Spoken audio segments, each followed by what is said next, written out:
हाँ जी, नमस्कार। आप सभी को राम राम, राधे राधे।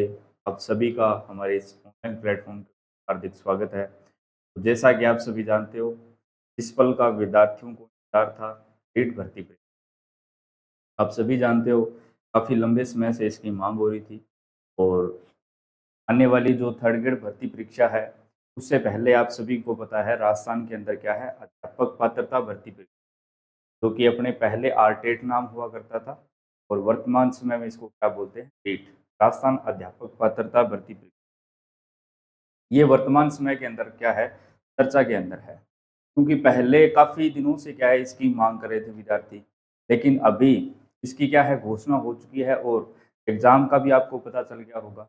जनवरी माह के अंदर लगभग ये मान के चलो निश्चित ही है वो डेट, 19 जनवरी इसकी डेट है क्या वो फिक्स कर दी गई है। हालाँकि जो इसका ऑफ़िशियल नोटिफ़िकेशन है, विस्तृत सिलेबस वगैरह है, वैसे तो वो सेम ही रहने वाला है, कुछ ज़्यादा फ़र्क नहीं आएगा, एक आध टॉपिक किया जाए वो बात अलग है, बाकी सेम ही रहने वाला है। ठीक है? तो उसका जो नोटिफ़िकेशन है वो भी जल्दी आपको देखने को मिलेगा और जो एग्ज़ाम होना है वो कब होना है। अब क्या है, विद्यार्थियों को क्या है, विद्यार्थी एकदम से इसके अंदर पैनिक करने लगे, क्योंकि समय क्या है कम बचा है।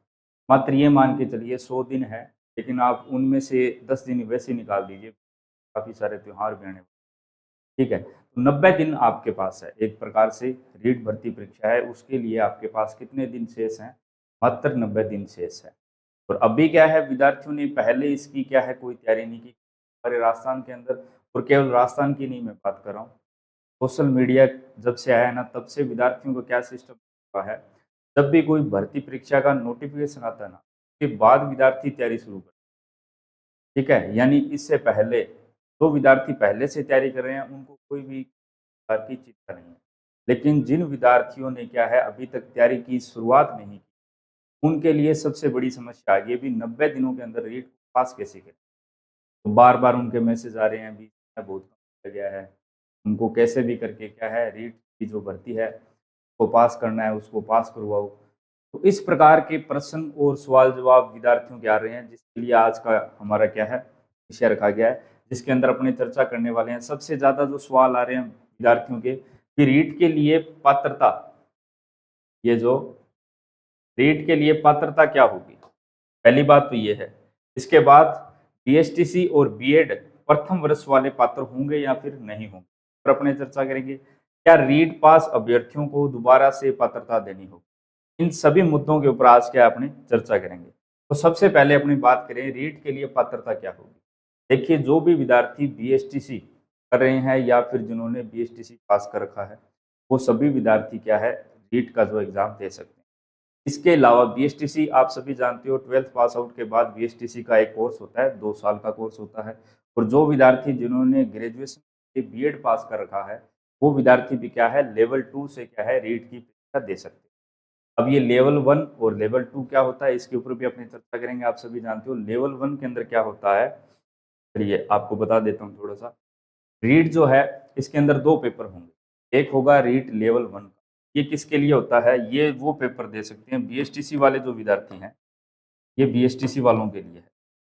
कक्षा 1 से लेकर 5 तक, यानी बीएसटीसी के जो विद्यार्थी है, जो रीट का एग्ज़ाम देंगे, बाद के अंदर जो मेन पेपर है थर्ड ग्रेड का, वो अलग से होगा। आप सभी इसके माध्यम से जो वहाँ पर भी जॉइनिंग, वो कक्षा 1 से 5 तक के बच्चों को पढ़ाएँगे। इसके साथ ही रीट लेवल 2, यहाँ पर जो विद्यार्थी है, कौन से होंगे, बीएड वाले विद्यार्थी, कक्षा 1 से ले 6 से लेकर 8 तक, 6 से लेकर 8 तक। ठीक है? तो जिन्होंने बीएसटीसी कर रखी है और जिन्होंने बीएड कर रखा है, वो तो क्या है पात्र हैं।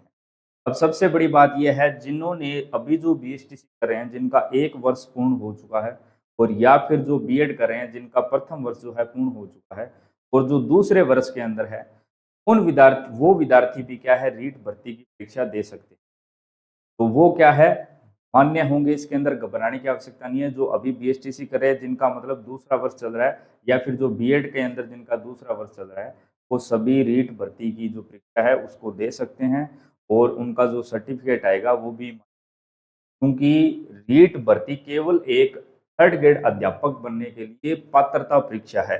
जैसे अभी अपने राजस्थान के अंदर हो रही है ना, जैसे आपको पटवारी लगना है, ग्राम सेवक लगना के लिए कॉमन एलिजिबिलिटी टेस्ट होता है, उसी प्रकार से यहाँ पर क्या है, अध्यापक बनने के लिए आपको रीट भर्ती की परीक्षा देनी, ठीक है। एक बात तो ये है, तो जो दूसरे वर्ष के अंदर है वो सभी के सभी पात्र है, वो एग्जाम दे सकते हैं, क्योंकि जो रीट थर्ड ग्रेड भर्ती का जो मेन एग्जाम होना, अभी आप देखिए जनवरी के अंदर रीट का एग्जाम होगा, उसके बाद 2 से 3 महीने आप ये मान के चलिए का परिणाम निकलेगा, कुछ पर्सन डिलीट होंगे, वही प्रक्रिया जो बार बार होती है, ठीक है। आपत्तियां लगेगी, फिर फाइनल परिणाम आएगा, फिर सर्टिफिकेट जो है वो आवंटित करेंगे, उसके बाद कितने पदों पर भर्ती होगी, थर्ड ग्रेड का जो मेन नोटिफिकेशन आएगा उसके फॉर्म भरे जाएंगे, उसके अंदर भी समय दिया जाएगा, यानी ये जो पूरी प्रोसेस है उसके अंदर 7 से 8 महीने आराम से लगेंगे, ठीक है। उसके बाद थर्ड ग्रेड भर्ती का पेपर होगा, और थर्ड ग्रेड भर्ती परीक्षा का जो नोटिफिकेशन आएगा उसके अंदर क्या सिस्टम होता है, अभी जैसे अभी जो विद्यार्थी बीएसटीसी सेकंड ईयर के अंदर या फिर जो विद्यार्थी बीएड द्वितीय वर्ष के अंदर है, उन्होंने मान के चलो रीट का जो पेपर है वो पास कर लिया, उसके 6 या फिर 7 महीने बाद थर्ड ग्रेड का जो मेन पेपर है उसका नोटिफिकेशन आ गया है, फॉर्म भर लिए, एग्जाम हो गया है, वो एग्जाम भी दे सकते हैं। जब थर्ड ग्रेड मेन भर्ती परीक्षा का रिजल्ट आएगा ना, उससे पहले पहले क्या है, आपकी जो भी बीएड या अगर चल रही है या फिर बीएसटीसी चल रही है, वो क्या है, उसका रिजल्ट आ जाना चाहिए, वो पूर्ण हो जानी चाहिए। रीट के अंदर ऐसा कोई सिस्टम नहीं, ठीक है। तो वो आप क्या है, आपके पास सुनहरा मौका है, जो अभी कर रहे हैं वर्ष के अंदर है या फिर साथ में जो बीएड कर रहे हैं, उनके पास सुनहरा मौका है, चूकना नहीं है, रीट का एग्जाम आपको देना है, क्योंकि जो मेन एग्जाम होगा थर्ड ग्रेड का उसके अंदर काफ़ी समय लगेगा। पहली बात तो ये है। दूसरी बात ये है कि मान के चलो आप जो मेन पेपर है हो सकता है कि जल्दी करवा दे सरकार, इसके अंदर क्या है, आप शामिल नहीं हो पाओ, तो आने वाली जो थर्ड ग्रेड भर्ती परीक्षा होगी उसके अंदर शामिल हो सकते हो, क्योंकि ये जो आपको सर्टिफिकेट मिलेगा, अब जैसे पहले वाली 2022 के अंदर हुई है उसका जो ये वैधता है उसकी आजीवन कर दी गई, ठीक है। तो इसी प्रकार से इसको क्या है, या तो अब ये सरकार के ऊपर निर्भर करेगा, अभी 3 साल के लिए वैध रखेगी या फिर 7 साल के लिए वैध रखेगी। एक तो क्या है, आपको पात्रता का ये जो प्रमाण है वो मिल जाएगा, इसके साथ साथ आपकी जो मेन पेपर की तैयारी है वो भी, क्योंकि रीट के अंदर अपने सभी जानते हैं, अभी चर्चा करेंगे क्या क्या सिलेबस रहने वाला है, कौन कौन से विषय आपको पढ़ने होंगे, क्या आपको रणनीति रखनी होगी, क्योंकि इसका जो सिलेबस है ना थोड़ा सा विस्तृत है, और इस वजह से विद्यार्थी क्या घबरा जाते हैं जो पहली बार एग्जाम देते हैं। दूसरा प्रश्न हमारा क्या है, देखिए तो सबसे पहले क्या है, पात्रता आपको मैंने बता दी है, जिन्होंने बीएसटीसी कर रखा है या फिर जिन्होंने बीएड कर रखा है वो सभी दे सकते हैं। दूसरा प्रश्न है बीएसटीसी और बीएड प्रथम वर्ष वाले पात्र, ये भी अपनों ने बात कर ली, बिल्कुल, जिन्होंने प्रथम वर्ष पूर्ण कर लिया और द्वितीय वर्ष के अंदर है ना वो पात्र हो जाएंगे। इसके बाद क्या रीट पास अभ्यर्थियों को दोबारा पात्रता देनी होगी, अब ये देखिए ये आपके स्वयं के ऊपर निर्भर है कि तो 2022 के अंदर रीट हुई है, उसके अंदर जो आपने वो सर्टिफिकेट मिला हुआ है उसके अंदर जो लिखा है कि वैधता आजीवन कर रखी, यानी काफ़ी लंबे समय तक उसकी मान्यता है। लेकिन फिर भी जो विद्यार्थी जिनके नंबर उसके अंदर कम आए, तो अपना क्या है अंक बार सुधारना चाहते हैं, मान लो किसी विद्यार्थी के 90 पूरे पूरे 90 नंबर आए हैं या किसी के 100 नंबर आए और उसको लगता है भी नहीं यार मुझे क्या है, अब मेरा जो स्कोर है वो बढ़ाना है, मेरा कम से कम 120 होना चाहिए, क्योंकि पता नहीं है ये जो नई गवर्नमेंट है, इससे पहले जब भारतीय जनता पार्टी की सरकार थी वसुंधरा जी के टाइम, उस समय जो ये थर्ड ग्रेड भर्ती थी डायरेक्ट किसके माध्यम से होती थी, टेट के माध्यम से। लेकिन राजस्थान ये जो गहलोत जी की सरकार थी उसके थर्ड ग्रेड भर्ती का पेपर अलग कर दिया गया और रीट को केवल और केवल पात्रता परीक्षा कर दिया। तो हो सकता है अगर किसी का स्कोर कम है तो उतारने में कोई दिक्कत नहीं, क्या है आपकी तैयारी भी होगी। अगर आप चाहे सेकंड ग्रेड की तैयारी कर रहे हो, फर्स्ट तैयारी कर रहे हो, तो आपकी जो साइकोलॉजी है वो किस प्रकार से है, या अन्य जो विषय है राजस्थान जीके हैं, कि आपकी कितनी तैयारी है। मेरा तो यही मानना है अगर आप चाहते हो देना तो दे सकते हो।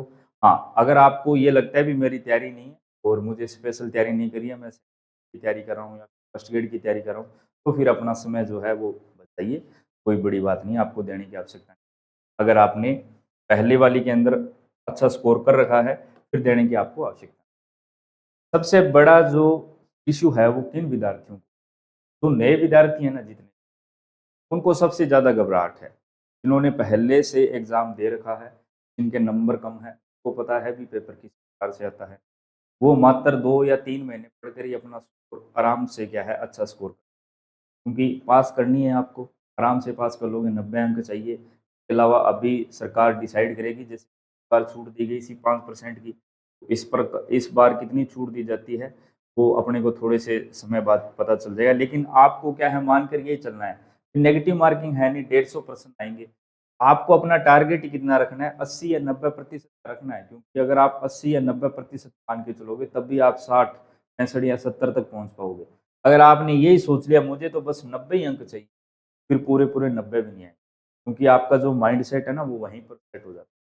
इसका आपको क्या है, पूरा पूरा ध्यान रखना। 150 आएंगे, 150 के 150 करने हैं। इस बार एक और विकल्प भी आपको दिया जाएगा, यानी पहले क्या थे, 4 विकल्प आपको मिलते थे, ए, बी, सी और डी।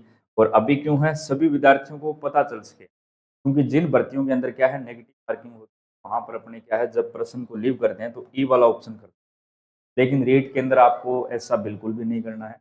बाकी आगे जितनी भी अपनी क्लासें होंगी अंदर भी अपने चर्चा करेंगे, ठीक है। तो ए वाला ऑप्शन वैसे क्या है, आपको सिखाने के लिए है एक प्रकार से। ए वाला ऑप्शन तो करना ही है, क्योंकि इसके अंदर नेगेटिव मार्किंग है नहीं, तो 1 से 4 में से इन्हीं में से गोलों को आपको क्या है, भरना है। सीधी सी बात यह है, नेगेटिव मार्किंग है नहीं, 150 में से 150 पूरे करने हैं। अगर आपका प्रश्न गलत होता है तो उसका अंक बार नहीं कटेगा। अब रही बात है भी, तो नए विद्यार्थी हैं उनके लिए समस्या है भी, हमारे पास समय क्या है, बहुत कम है, सीधी सी बात है भी।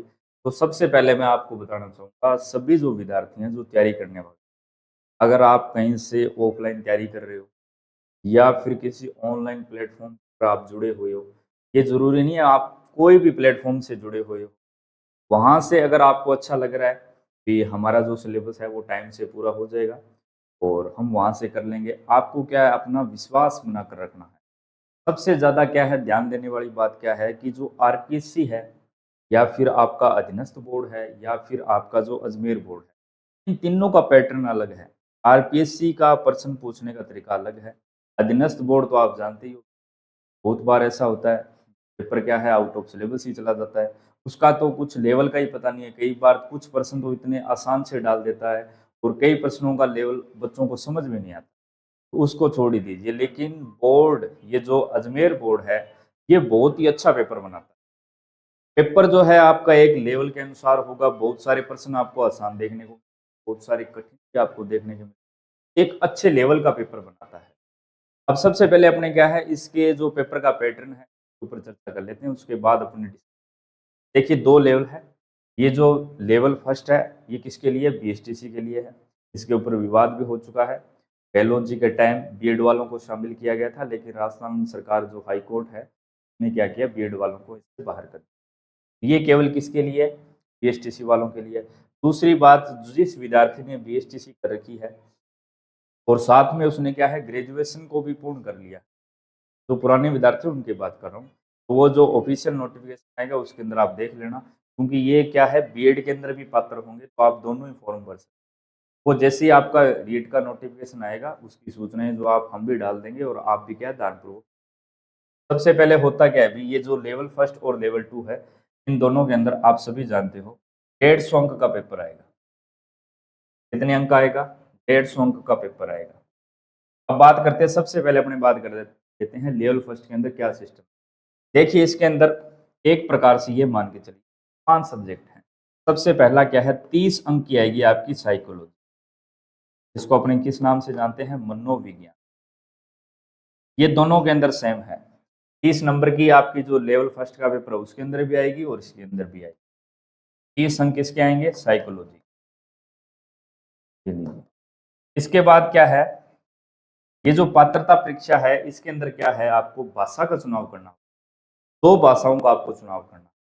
तो सबसे पहले मेरा तो यही मानना है कि आपको जो पहली भाषा है, सिस्टम क्या होता है, 2 भाषाएं लेनी होती है, एक होगी भाषा प्रथम, एक होगी भाषा द्वितीय। 30-30 अंक की आएंगी दोनों, ठीक है। जैसे मान के चलो पहली भाषा आपने हिंदी का चुनाव कर लिया, दूसरी भाषा है आपने अंग्रेजी का चुनाव कर लिया, यह है भाषा प्रथम, यह है भाषा द्वितीय। दोनों में फर्क क्या होता है, भाषा प्रथम का जो प्रश्न है वो थोड़ा सा आसान आता है, इसके अंदर केवल और केवल व्याकरणिक पोर्शन आएगा, यानी हिंदी के अंदर केवल आपकी व्याकरण है, उसके साथ में जो टीचिंग मेथड है यानी विधियां हैं वो आएगी। अगर जो भाषा सेकंड का पेपर होता है उसके अंदर क्या है, थोड़ा सा साहित्य शामिल कर, जैसे मान के चलो अगर आपने हिंदी प्रश्न पत्र प्रथम का चुनाव कर लिया है तो वहां पर केवल व्याकरण और शिक्षा आ जाएगी। अगर ये मान के चलो आपने हिंदी द्वितीय भाषा के रूप में किया है तो वहां पर इसके अंदर क्या है, अलंकार, छंद, रस, इस प्रकार से थोड़ा सा मैटर क्या है बढ़ जाएगा। ध्यान से आपको देखने को मिले प्रश्न किस प्रकार से आएंगे उसके ऊपर चर्चा अपने बाद में करें, क्योंकि सीधी सी बात है पैराग्राफ बनाकर प्रश्न पूछे जाते हैं। अभी इसके ऊपर अपने लाइव सेशन करेंगे। थोड़ा सा क्या ये आज का ये आपको पैटर्न आपको समझाने का प्रयास है मेरा, इस बारे में। दूसरा ये मान लो कोई संस्कृत लेना चाहता है, संस्कृत ले सकता है। संस्कृत जिन विद्यार्थियों को ये लगता है मेरी पंजाबी के ऊपर अच्छी पकड़ है वो पंजाबी ले सकता है। इंग्लिश ले सकते हो, उर्दू ले सकते हो, जिस भी भाषा के ऊपर आपकी अच्छी पकड़ है उस भाषा का चुनाव कर सकते हो। उसके बाद 60 अंक आएगा आपका जो मेन पेपर, मेन सब्जेक्ट क्या है। जैसे साइंस मैथ का है, साइंस मैथ का कोई विद्यार्थी है तो ये मान के चलो 30% विज्ञान के, 30% मैथ। एसएस का कोई विद्यार्थी है, एसएसटी का, ये लीजिए 60 अंक के एसएसटी के, यानी उसके 10% विधियों के आ जाएंगे। इसके अलावा 50% जिसके अंदर राजस्थान जीके आ जाएगी, थोड़ी बहुत पोल्टी आएगी और राजस्थान जीके आ जाएगा, ठीक है। और जो हिंदी का है उसके अंदर 60% आपके हिंदी के आ जाएंगे, इंग्लिश का है तो 60%, यानी 60 अंक का आपका सब्जेक्ट होगा। दो भाषाएं आपको लेनी होगी, भाषा प्रथम और भाषा द्वितीय। भाषा प्रथम जो है वो थोड़ी सी आसान आती है, भाषा सेकंड है उसका थोड़ा सा लेवल कठिन। साइकोलॉजी समान है, लेवल फर्स्ट के अंदर भी आएगी, लेवल सेकंड ये पूरे 30 अंक की आएगी। इसके अंदर कौन कौन से टॉपिक है वो आपको सिलेबस के अंदर मिल जाएगा। जिन विद्यार्थियों को सिलेबस का पता है अच्छी बात है, अगर नहीं पता है तो हमारा जो एप्लीकेशन है उसके अंदर हमने जो पुराना सिलेबस है वो डाल रखा है और वही सिलेबस रहेगा, कोई भी बदलाव नहीं होने। एक आध टॉपिक आगे पीछे हो सकता है, बाकी सेम सिलेबस रहता है रीट का, तो वहां पर जाकर आप सिलेबस आराम से दे सकते हो। इसके अलावा पुराने प्रश्न पत्र आपको निकालने होंगे एक एक बार, तो हमारे एप्लीकेशन के ऊपर आपको क्या है, पुराने ये जो रीट के जितने भी पेपर हो चुके वहां पर विद आंसर प्रश्न पत्र देखने को मिल जाएंगे। वहां से प्रश्न पढ़ो और हो सकता है तो करने का भी प्रयास करो, ताकि आपको क्या है लेवल का पता चले, क्योंकि केवल मात्र और मात्र 90 दिनों का समय है। सबसे पहले ये जानना जरूरी है कि प्रश्न किस प्रकार से पूछे, अपने को किस प्रकार से तैयारी करनी, कौन कौन सी किताबों का चुनाव करना है, एक अच्छी रणनीति बनाकर पढ़ना होगा।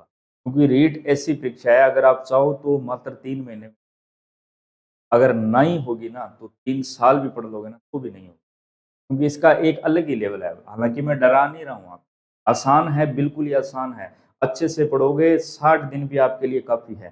2 से 3 बार रिवीजन कर दो, पुराने प्रश्न पत्र निकाल लो, वहीं से प्रश्न रिपीट होंगे, प्रकार से लेवल आएगा। और बाकी अपने क्या है रीट की अभी जल्दी क्लासेस शुरू होने वाले हैं, वहां पर आपको उसी प्रकार से पढ़ाएंगे कि आपको मेन मेन जो चीजें हैं वही पढ़नी है, ज्यादा गहराई के अंदर करना है, बेस क्लियर करना है, सामान्य जो बेसिक चीजें हैं उनको क्लियर करना है। क्योंकि अपने को केवल रीट को पास करना है, 150 अंक में 90 अंक प्राप्त करने। हाँ वो एक अलग बात है, आप कितनी मेहनत करते हो, 120 लाओ 35 लाओ, वो आपके ऊपर है। उससे क्या है आपका कॉन्फिडेंस लेवल भी बढ़ेगा। इसी प्रकार से लेवल फर्स्ट के अंदर अगर अपनी बात करें, कोई सेम सिस्टम है। भाषा प्रथम 30 अंक की आएगी, चाहे आप हिंदी ले लो, इंग्लिश, जो भी आपका सब भाषा आपकी अच्छी है। दूसरी भाषा वो भी 30 अंक की, पंजाबी या फिर हिंदी, संस्कृत, यानी ये दोनों भाषाएं अलग अलग होनी चाहिए। भाषा प्रथम जो भी लोगे ना वो थोड़ी आसान है। इसी प्रकार से इसके बाद हो गया आपका सब्जेक्ट। ये कक्षा 1 से लेकर 5 तक है, तो यहाँ पर थोड़ा बहुत इंडिया जीके, राजस्थान जीके के कुछ प्रश्न आते हैं, हिंदी के 2-4 प्रश्न देखने को भी आएगी, विज्ञान भी आएगी और मैथ के भी 4-5 सवाल आएंगे। यहाँ पर भी जो ये जो 60 प्रश्न आएंगे ना, उसके अंदर आपको क्या है हिंदी, संस्कृत, विज्ञान, मैथ, एसएस, इनके भी प्रश्न देखने को, और साथ साथ में इन सब से एक एक पर्सन क्या है शिक्षण विधियों का भी आएगा। और इसके लिए क्या करना है, आपको पुराना जो प्रश्न पत्र है लेवल फर्स्ट का वो निकाल कर देखना होगा, तब आपको अच्छे से समझ में आएगा। यहाँ पर मैं केवल बता रहा हूँ, मेरा पूरा प्रयास है, लेकिन आप एक बार स्वयं देखोगे ना तब आपको पता चल जाएगा। ये तो फिक्स ही है, 30% तो आपके साइकोलॉजी के आ रही है, फिक्स है। 30% आपने जो भी पहली भाषा चुनी है उसके फिक्स हैं। इसके अंदर क्या है 30 में से, अब ये सरकार के ऊपर निर्भर करता है। जो गहलोत जी की सरकार के टाइम, पिछली सरकार के अंदर जो रीट का एग्जाम हुआ है उसके अंदर क्या है व्याकरण, जैसे हिंदी प्रथम प्रश्न पत्र है, इसके 20 से 22% व्याकरण के और 7 से 8% टीचिंग मेथड के थे। लेकिन जब वसुंधरा जी के टाइम रीड हुई थी उसके अंदर क्या था, 15 से 16% तो केवल तो क्या थे, व्याकरण के, और 15-15% विधियों के थे। शिक्षण विधियां क्या है तो आसानी और सबकी समान ही है। वैसे इसके अंदर क्या है, कोई ऑथेंटिक किताब नहीं आती, सभी क्या है पुरानी, तो कोई नोट्स वगैरह है, अलग अलग प्लेटफॉर्म वाले अलग अलग नोट्स तैयार करवाते हैं, कुछ एक की किताबें भी आती है। समझ के ऊपर है एग्जामिनर क्या उत्तर मान, कई बार दो दो उत्तर मान लेता है, कई बार प्रश्न को डिलीट करके क्या बोनस दे देता है। हालांकि सबसे आसान है शिक्षण विधियां, लेकिन ये जो व्याकरणिक पोर्शन है वो फिक्स, इसके अंदर आपको कौन कौन किताबें पढ़नी है, ज़्यादा से ज़्यादा यही प्रयास करना है। अगर आप एसएस के हो तो राजस्थान बोर्ड की किताब, अगर आप साइंस मैथ के हो तो एनसीईआरटी की किताबें पढ़ो, 6 से 10 तक की साइंस की किताब पढ़ो, 6 से 10 तक की मैथ की किताबें हैं, उनसे क्या है अभ्यास कीजिए। विधियाँ आपको करवाएंगे यहाँ पर, ठीक है। हिंदी के अंदर अगर आपको भाषा प्रथम के अंदर अगर मैं बात करूँ तो हिंदी व्याकरण पढ़नी है, केवल एक पुस्तक आपके लिए काफ़ी है। उसके अंदर व्याकरण का जितना पोर्शन, जितने मुहावरे, लोकोक्तियाँ, ये विलोम शब्द है उनको पढ़ना है। संज्ञा विशेषण बाकी जो मैं है यहाँ पर भी करवा दूंगा आपको। और बाकी नवीन हिंदी की किताब बहुत ही अच्छी है, अगर आप 2 बार अच्छे से पढ़ोगे तो आपको देखने की भी आ सकती है, ठीक है। तो इस प्रकार से क्या आपको एक अच्छी रणनीति के साथ तैयारी करनी होगी। और कौन कौन पात्र हैं ये आपको मैंने बता दिया है। सबसे पहला काम आपको क्या करना है, अगर आपके पास, ये मैं ये नहीं कर रहा हूँ हमारे प्लेटफॉर्म या हमारे एप्लीकेशन, अगर आप जाकर देखो, आप सोशल मीडिया या नेट के माध्यम, अपना जो सिलेबस है पहले उसको नहीं, उस सिलेबस को आराम से टॉपिक वाइज पढ़ो। उसके बाद उससे संबंधित पुराने जो रीट के एग्जाम हो, 2 पेपर वो डाउनलोड करो, उनके प्रश्नों को पढ़ो, उत्तरों को पढ़ो, फिर जो उत्तरों, जो प्रश्न की आंसर की है उसको निकालो और निशान लगा कर देखो। तब आपको समझ में आएगा भी लेवल किस प्रकार से आता है, हमें क्या पढ़ना है क्या छोड़ना है, गाइडों के पीछे नहीं भागना है। क्योंकि ये पेपर कौन करवा रहा है, माध्यमिक शिक्षा बोर्ड अजमेर करवा रहा है, अजमेर बोर्ड करवा रहा है, BSER, board of secondary education, Ajmer करवा रहा है, ठीक है। और ये किसके ऊपर, इसमें से प्रश्न पूछता है, ये ज्यादातर तो पेपर आएगा ना आपका, ये पाठ्य पुस्तक आधारित ही होगा। पाठ्य पुस्तक कौन सी, वर्तमान समय में जो चल रही है RBSC व NCERT की किताबों, इनके ऊपर क्या है ज्यादा आपको निर्भर रहना है, इनके ऊपर आपको ज्यादा निर्भर रहना है। हाँ, आप क्या है साथ में गाइड के लिए कोई एक गाइड ले सकते, पूरे सिलेबस की एक गाइड ले सकते हो अगर आपको लगता है तो। इधर उधर भागने का प्रयास नहीं करना है, केवल और केवल 90 दिनों का समय है। और 90 दिनों में अगर आप एक, अब बहुत सारे विद्यार्थी ऐसे हैं यूट्यूब के ऊपर क्या है अलग अलग प्लेटफॉर्म, कोई क्लास किसी की देख ली, कोई क्लास किसी की देख ली, इस प्रकार से समय व्यर्थ नहीं होगा। सीधी सी बात है, अगर इस प्रकार से करोगे तो पेपर पास नहीं होगा, क्योंकि जितना आसान लग रहा है उतना आसान है भी नहीं। कम से कम दिन के अंदर डेली, ये मेरा अनुभव बता रहा हूं मैं, सीधी सी बात है, कम से कम 7 से 8 घंटे आपको पढ़ना पड़ेगा। इसके अंदर से क्या है ये मान के चलो, अगर आप कोई यूट्यूब पर वीडियो वगैरह देख रहे हो या किसी प्लेटफॉर्म से जुड़े हुए हो तो निरंतर उनकी क्लासों को लगाइए, नोट्स बनाइए, साथ में क्या है सेल्फ स्टडी जरूर करनी। ये नहीं है कि आपने लाइव क्लास को देख लिया बस छोड़ दिया बाद के अंदर, ऐसा नहीं करना। या तो उनके नोट्स खरीदो या फिर लाइव के अंदर जो आपको करवाया जा रहा है उसको नोटबुक के अंदर, फिर शाम के फ्री समय का क्या है बार बार रिवीजन करो। रिवीजन करोगे तभी आपको फायदा मिलेगा, वरना फायदा नहीं, ठीक है। इसके अलावा जो बोर्ड की किताबें हैं ना, RBSC बोर्ड और NCERT की किताबें हैं, ये आपको जरूर पढ़नी है। अगर आप SS के विद्यार्थी हो, मान के चलो अगर आपका सब्जेक्ट है SST या फिर साइंस मैथ है, तो इसके अंदर भी क्या है आपको 6 से 10 तक की ये जो किताबें हैं ये एक बार तो जरूर ही पढ़नी है, क्योंकि इनके अंदर सीधी लाइनों में से प्रश्न, गाइड में से ज्यादा प्रश्न नहीं आते हैं। या फिर कोई छोटी मोटी गाइड दे लो, सार संग्रह बहुत सारे प्लेटफॉर्म वाले हैं या फिर अलग अलग किताबें आती है, NCERT सार संग्रह, RBSC सार संग्रह, लेकिन उनके अंदर समस्या क्या है, अगर अपने पास समय ज्यादा हो, मान के चलो अभी नीट का एग्जाम होना था आज से 10 महीने बाद, तब तो अपने उनको पढ़ सकते हैं। लेकिन सीधी सी बात, अपनी किताबों को बेहतर या रुचिकर बनाने के लिए है वो अनावश्यक बातें और ज्यादा ऐड कर देते हैं। अब बोर्ड क्या है केवल इन्हीं किताबों में से प्रश्न उठाता है, ठीक है। वहां पर क्या आपको बहुत ज्यादा फैक्ट देखने को मिले, और जब अपने सामने फैक्ट हो ना तो अपने पढ़े बिना रहेंगे।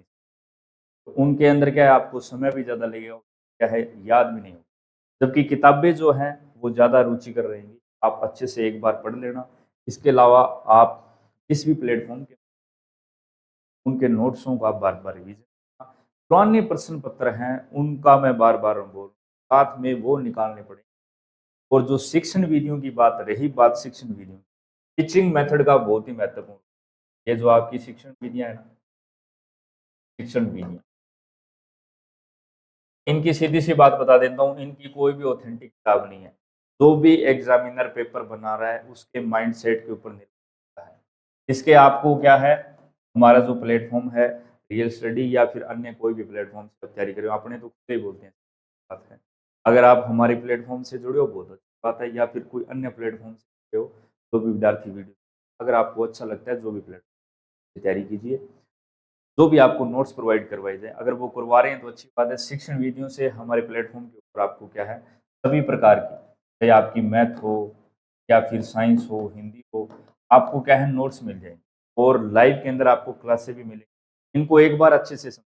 और सबसे पहले क्या करना है, आपको जो हिंदी की शिक्षण विधि 8-9 शिक्षण विधियाँ हैं, मेन-मेन, जैसे आगमन, निगमन प्रकार से, उनको एक बार क्या है, अच्छे से 3-4 बार चाहे आप रट्टाफिकेशन कर, क्योंकि इनके अंदर क्या है, एक बार थोड़ा-सा समझ लेना, बाकी जो विशेषताएँ हैं उनको आपको याद रखना पड़ेगा। जैसे आगमन विधि किसने प्रस्तुत की, आगमन विधि की विशेषताएँ क्या है? विशेषताओं में से ज़्यादा प्रश्न आते हैं या फिर इस प्रकार के प्रश्न ज़्यादा आते हैं कि कौन-सी कक्षा को पढ़ाने के लिए ये विधि जो है वो उचित है या फिर कौन, इस प्रकार की जो है ना, वो आपको क्या है, ध्यानपूर्वक करनी पड़ेगी। अगर आप हिंदी की पढ़ लोगे फिर एसएस की समान सी है, थोड़ा बहुत डिफरेंस, ज्ञान की भी समान है, यानी विधियाँ समान ही है, थोड़ी बहुत विशेषताओं के अंदर फ़र्क आ जाता है। ज्ञान के अंदर क्या है, प्रैक्टिकल से संबंधित बातें ज़्यादा मिलेंगी। अगर अपने गणित की शिक्षा पढ़ेंगे, वहाँ पर मापन और मूल्यांकन, ये जो अंकों की बात ज़्यादा होगी। इस प्रकार से फ़र्क होता है, बाकी विधियाँ क्या है, समान रहती है। शिक्षण विधियों को हल्के में नहीं लेना है, ये मान के चलिए 40 से 50 नंबर आपके शिक्षण, और ये नंबर ऐसे हैं, अगर आपका माइंडसेट अगर अच्छे से सेट हो गया, एक बार आपने इनको अच्छे से समझ लिया, पुराने प्रश्न पत्र निकाल लिए, उनका बार-बार अभ्यास कर लिया, तो ये मान के चलो इनके अंदर आप आराम से नंबर ला सकते हो। मान के चलो 50 अगर आएँगी तो आप 40 प्लस नंबर आराम से इसके, बाकी जो भी विषय आपका कमज़ोर है, उसको भी आपको अच्छे से करना है और जो मज़बूत है, उसको और ज़्यादा अच्छे से आपको साथ में लेकर, ठीक है? इस प्रकार से क्या है, मेरा आज का जो ये तात्पर्य क्या था कि आपको क्या है, घबराना नहीं है। अभी सीधी-सी बात है, विद्यार्थी क्या है, पैनिक कर गए हैं अभी 90 दिनों के अंदर, इस प्रकार से करें। देखिए 90 दिनों के अंदर अगर आपको करना है स्मार्ट स्टडी, पहली बात तो ये ध्यान में रखनी है, डेली 6 से 7 घंटे आपको पढ़ना, पहली बात। इसके अलावा आपको जो माध्यमिक शिक्षा बोर्ड की पुस्तकें हैं, अभी साथ में उनको टाइम दीजिए। 2 घंटा, 3 घंटा, जितना भी आपको टाइम मिल रहा है, जो भी आपका सब्जेक्ट है, उससे संबंधित किताब को पढ़िए। इसके अलावा जो भी जिस भी प्लेटफ़ॉर्म से आप जुड़े हो, अगर नहीं जुड़े हो, तो जुड़ जाइए भी, जो भी आपको अच्छा लगता है। अगर हमारे वाला अच्छा लगता है, हमारे साथ जुड़िए। अपने भी क्लासें अभी शुरुआत करने वाले हैं, एक अच्छी रणनीति के साथ आगे बढ़ेंगे। अभी कल हमारा प्रयास है, कल हो सकता है शाम को अपनी लाइव चर्चा भी रखेंगे। तो आपके जो सवाल है, आपके कुछ डाउट हैं रीड से संबंधित और अपने बेहतरीन तरीके से उनके ऊपर चर्चा करेंगे, वहाँ पर भी क्लियर करेंगे। अभी क्या है, 2-3 दिन से लगातार मैसेज आ रहे हैं, अभी मैं बीएड सेकंड ईयर के अंदर मैं दे सकता हूँ या नहीं दे सकता हूँ, या फिर किसी ने पहले दे रखा है, का अंक बार कम है, वो पूछ रहे हैं अभी हमें दोबारा देना चाहिए, नहीं देना, वो आपके स्वयं विवेक के ऊपर। इनसे संबंधित था, लेकिन साथ में थोड़ा-सा क्या बच्चों के अंदर सकारात्मकता आ जाए, इसलिए मैंने ये आप सबको बातें बताई हैं। बाकी लाइव के अंदर भी आपको अच्छे से बता देंगे, क्या पैटर्न रहता है। बाकी आपको बता चुका हूँ, तो बोर्ड की किताबें हैं, उनमें से ज़्यादा प्रश्न आते हैं और पुराने प्रश्न पत्र निकाल लो, और हमारा भी यही प्रयास है कि जो रीट की क्लासें हैं, वो शुरू करने से पहले जो पुराने प्रश्न पत्र है ना रीट, उनका सॉल्यूशन करवाएँगे आपको यूट्यूब के ऊपर, और यूट्यूब के ऊपर आपको रीट पूरी निःशुल्क करवाएँगे और बहुत ही बेहतरीन तरीके से करवाएँगे। नोट्स, सभी विषयों के नोट्स आपको ज़रूर है, और पढ़ाने के लिए आपको पता ही है, हिंदी का टीचर भी मैं करवा ही रहा हूँ आपको, साइंस है, मैथ है, एसएसटी है, जितना हो सकेगा जिस भी सब्जेक्ट है वो जितने सब्जेक्ट हम कवर कर सकेंगे सारे सब्जेक्ट हम सभी सब्जेक्ट के आपको नोट्स मिलेंगे विद आपको मिलेंगे। ठीक है, और ये भी प्रयास करेंगे इससे संबंधित जैसे जैसे अपना सिलेबस चलता जाएगा लास्ट टाइम के अंदर आपको जितने एमसीक्यू है वो भी करवाएंगे, प्लस आपका शेड्यूल अच्छा बना रहे उसके लिए एक टेस्ट सीरीज भी आपके लिए लेकर आए। तो इन सभी मुद्दों के ऊपर अपनों ने चर्चा कर ली है और हमारा प्रयास है आपको वीडियो अच्छा लगे तो ज़्यादा से ज़्यादा इसको लाइक और शेयर कीजिए। जो भी साथी आपके रीट की तैयारी कर रहे हैं, तो पहली बार तैयारी कर रहे हैं, वो हमारे इस रियल स्टडी के प्लेटफॉर्म से आप ज़रूर ये भी जो पुरानी क्लास है उनको वॉच कीजिए। अभी रीट के ऊपर कल की क्लास में अपने और ज़्यादा चर्चा करेंगे, जो भी आपके डाउट है वो आपका हम वहाँ पर ज़रूर करिएगा। मिलते हैं नेक्स्ट वीडियो के अंदर। Thanks for watching.